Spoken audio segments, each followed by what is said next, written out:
Good morning, have a nice day. नमस्कार, सलाम, सत श्री अकाल। मुझे इस सिस्टम से 3 शिकायतें, अभी एक एक करके लेता हूं। पहली शिकायत, आज से कोई 1 महीना पहले मुझे एक SMS आया डिस्ट्रिक्ट कोर्ट से कि भाई 5/6/2020 को आपकी एडिशनल सेशन कोर्ट में तारीख है। तो नेचुरली मैं तैयार हुआ, कल और चला गया कोर्ट।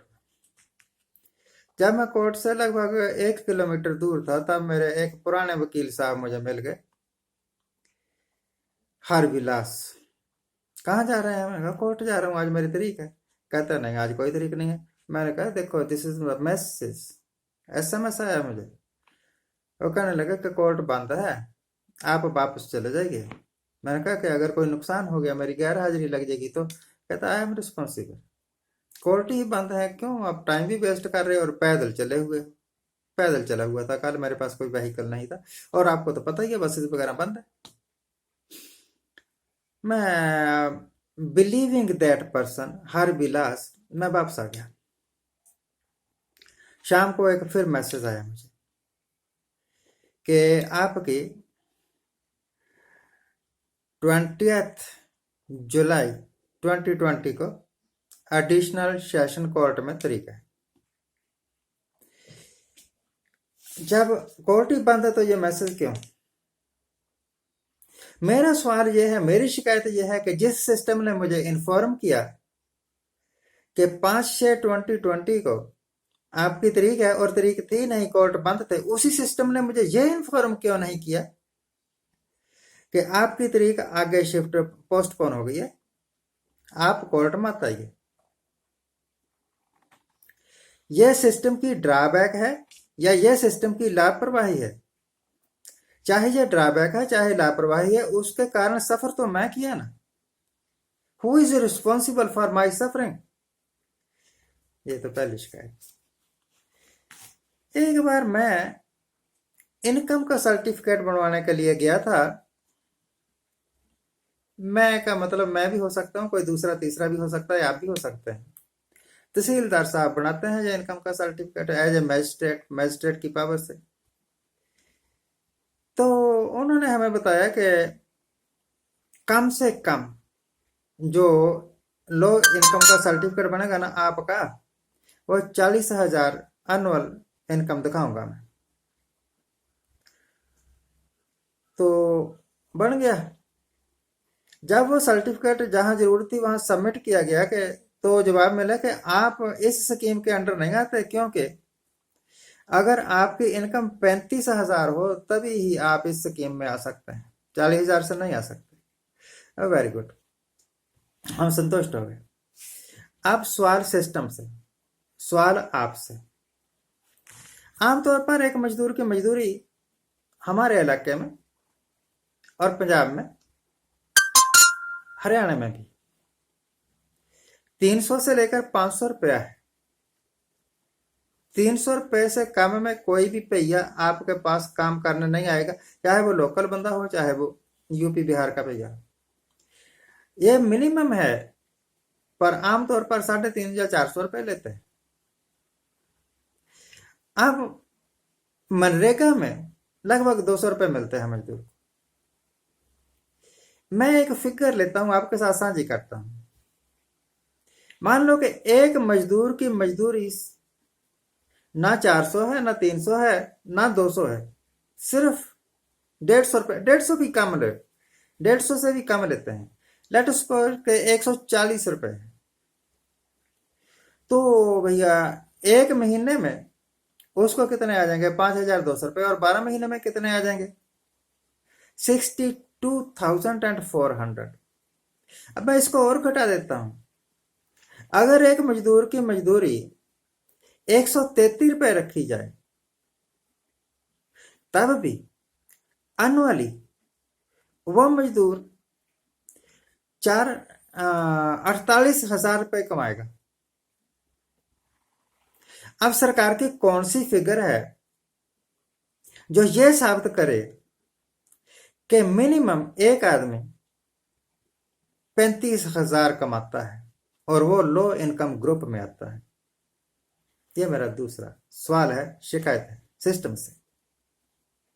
अरे पुराने सड़े हुए सिस्टम को लेके आप घसीट रहे हो इस तरह, जिस तरह एक बंदरिया अपने मरे हुए बच्चे को छाती से लगा के घसीटती रहती है। वो खत्म हो गए, वो आउट ऑफ डेट हो गए। प्राइस इंडेक्स इतना बढ़ गया है। अब 35,000 के इनकम सर्टिफिकेट को आप कहां लेके घूम रहे हो? ना तो तहसीलदार, ना मैजिस्ट्रेट, ना कोई दूसरा तीसरा।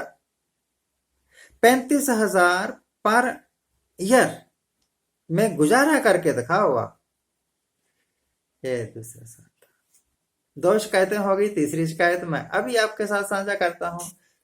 दूसरे फोन पर कॉल आ गई। आपको तो पता ही है कि ये भी एक शिकायत ही है, पर ये एक व्यंग्यात्मक शिकायत है। आपको तो पता ही है कि हिंदुस्तान में ऑल ओवर द वर्ल्ड लगभग कोरोना वायरस के कारण एक महामारी सी फैली हुई है। और अब हिंदुस्तान से तो लॉकडाउन लगभग लगभग खत्म ही हो गया। पर अब आज जब मैं आपके वास्ते ये प्रोग्राम रिकॉर्ड कर रहा हूं तो हिंदुस्तान में कोरोना विक्टिम जो मरीज हैं उनकी तादाद हो गई है 2,40,000 के आसपास। हर रोज लगभग 9-10 हजार लोग नए आ जाते हैं। अब लॉकडाउन खत्म है, अब सारी रिस्ट्रिक्शन भी खत्म है। गवर्नमेंट ऑफ इंडिया कहती है कि आप खुद क्या बोलते हैं, अपने आप को संभालो। हमने पहले भी अपने आप को संभाल लेना था। आपने 3 महीने लॉकडाउन करके क्या करिश्मा कर दिया, क्या कमाल कर दिया, ये आप सिर्फ मुझे बता दीजिए। मजदूरों का नुकसान किया है, फैक्ट्रियों का नुकसान किया है, उद्योग धंधे ठप किए हैं, किसानों की सब्जियां तक नहीं बिकी है। आपने कौन सी करामात की लॉकडाउन करके? थालियां बुझवा ली, पुष्प वर्षा करवा ली, उससे कुछ फायदा हुआ? अब तो डॉक्टर भी बीमार हो रहे हैं, पुलिस वाले भी बीमार हो रहे हैं और सिस्टम ही आपने अपरूट करके रख दिया। किस मेरी तीसरी और लास्ट की शिकायत का यह हिस्सा आप सुनिए। अगर कोई सड़क पर एक्सीडेंट हो जाए और 2 गाड़ियां टकराई और एक गाड़ी का बहुत ज्यादा नुकसान हो गया, पुलिस आई, केस बना, तो जो कसूरवार ठहराया जाता है उसको कहा जाता है कि भाई इसका हर्जाना दे, इसका तूने मोटरसाइकिल तोड़ दिया है, इसकी तूने कार तोड़ दी है, हर्जाना दे। तो कोर्ट में भी केस चला जाए तब भी अगर बाहर ही सेटलमेंट हो जाए तब भी कुछ ना कुछ देके ही जान छुड़ानी पड़ती है, क्योंकि कसूरवार है, उससे नुकसान हो गया। अगर मेरे कारण आपका नुकसान हो जाए तो मुझे आपका नुकसान भरना पड़ेगा। अब मिस्टर मोदी एंड कंपनी के कारण मुल्क का खरबों रुपए का नुकसान हो गया है। मेरी मांग है कि मिस्टर मोदी और उसकी टीम के सारे जो कोलीग्स हैं इस नुकसान को भरें। आज के लिए इतना है। आज जिनका जन्मदिन है उनको हैप्पी बर्थडे, आज जिनकी मैरिज एनिवर्सरी है उनको बहुत बहुत शुभकामनाएं। सदा सुखी रहिए, अनंत प्रसन्न रहिए। चलते चलते किसी ने कोई नुकसान नहीं भरना, कोई आपकी मदद के वास्ते नहीं आएगा। ये जो बातें मैंने आपके साथ आज साझी की हैं ये हकीकत है। आप सोचिए, क्या ऐसा होना चाहिए? क्या हमें अपना सिस्टम सुधारना चाहिए कि नहीं? Thank you very much, thank you very much.